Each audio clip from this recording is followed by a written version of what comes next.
Do you know the Bible prophesies that there will be a 1,000,000-man army come from the east? That speaks of China. And that the Euphrates River will dry up so that this army can pass over into Israel?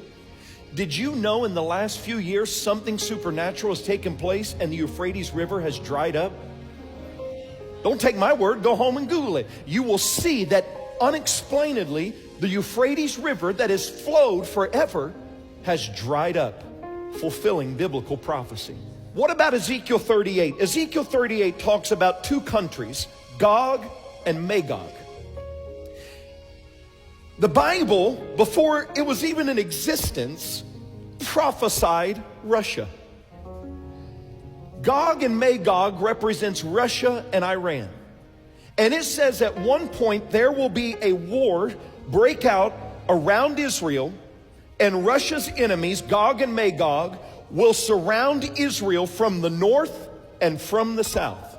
Now it's interesting that in the last few months, Russia has entered into a treaty with Iran, just like the Bible prophesied.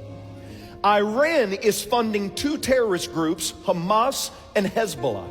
Hezbollah is in the north of Israel. Hamas is in the south of Israel. Right now, Hamas is trying to convince Hezbollah, let's attack Israel together. We've got a chance right now. That would be the fulfillment of Ezekiel 38 of when these enemies surround Israel. You say, what happens? Well, the Bible says that God will supernaturally step in and He will defend Israel and He will defeat all their enemies. Do you realize we could be watching that happen on our TVs right now? Right now. The question is, will the rapture take place before this or just after? What we know is after God defends it, there will be a man that will rise up and he will bring peace to the Jewish people. He's the Antichrist. That's how close we are to seeing biblical prophecy fulfilled right before our eyes.